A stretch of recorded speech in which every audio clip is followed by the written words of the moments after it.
you some yes no questions, and I would like you to make a mental note of the answer in your head.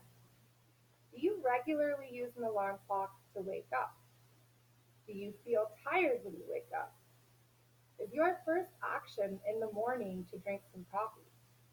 Is your total amount of sleep time, and that is not time spent in bed, but total time sleeping, less than 7.5 hours? If you answered yes to any of these questions, you are probably sleep deprived.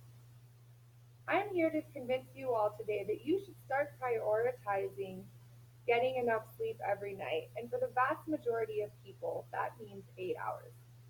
I'm going to start by talking about the problems associated with not getting enough sleep.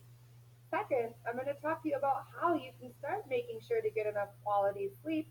And finally, I'm going to talk to you about the benefits and the advantages of getting enough sleep.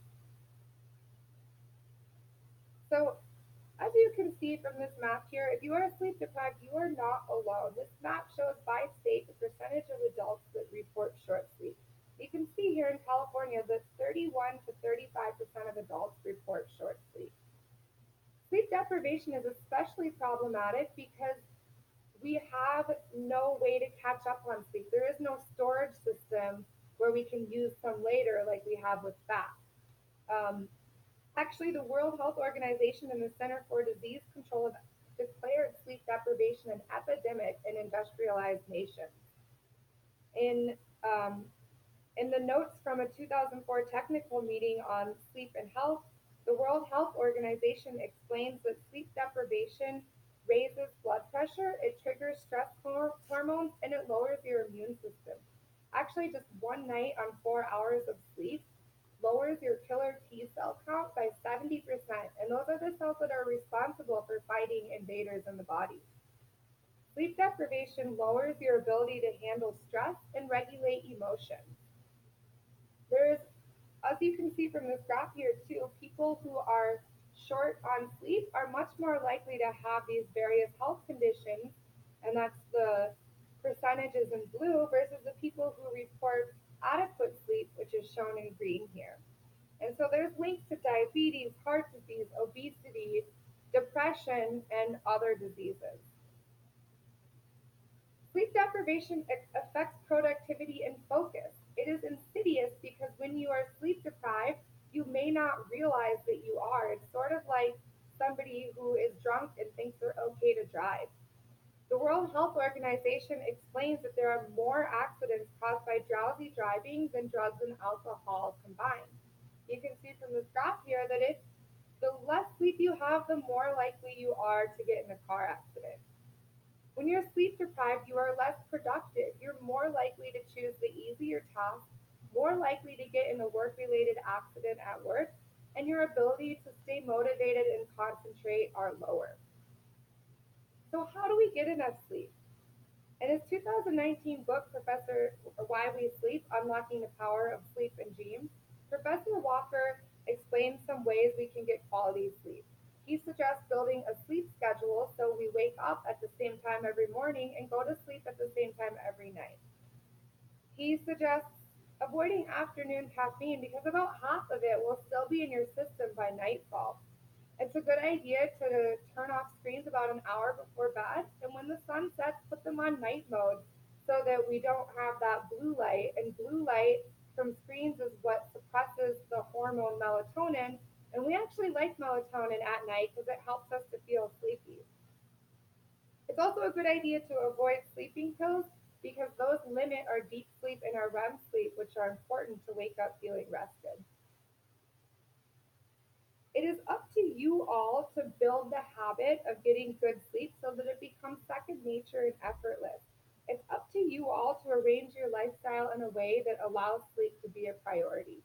There could also be some societal shifts where we start allowing for more flexible scheduling, which would accommodate for people whose internal biological clocks prefer sleeping late and waking up late, otherwise known as night owls, which is actually a genetic predisposition.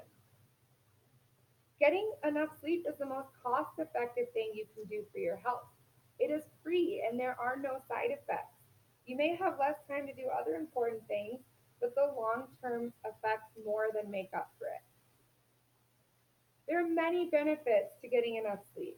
The Center for Disease Control explains in their 2019 fact sheet on sleep that sleep is the most effective thing that we can do to reset our health each day. It protects us from the cold and flu, diabetes, heart disease, and obesity, and it helps us to feel happier and less anxious. It improves our productivity, our focus, our memory, and our motivation. Professor Matthew Walker explains in his 2019 book, Why We Sleep, other advantages of getting enough sleep.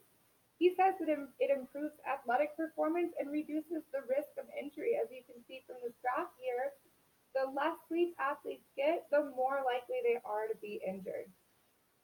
When you sleep adequately, you're more likely to exercise and eat healthy. Not Professor Walker explains that being sleep deprived increases the production of the hormone ghrelin, which causes us to feel hungry, and reduces the production of a hormone called leptin, which helps us to feel full. There are studies that show that getting enough sleep helps us to be more creative and appear more attractive as well. There's a study comparing photos of people with 5 hours of sleep and 8 hours of sleep, and of course, the 8 hours are getting rated as more attractive each time. In conclusion, not getting enough sleep is harmful to our physical and mental health. It is possible to arrange your lifestyle and environment in a way to get more quality sleep.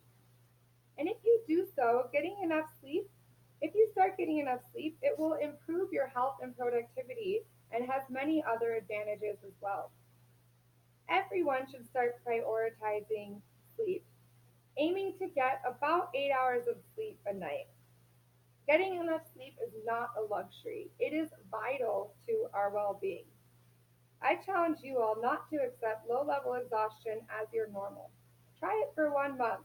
Try getting 8 hours a night and see how you feel. I never thought I would say this, but I hope I put you to sleep today.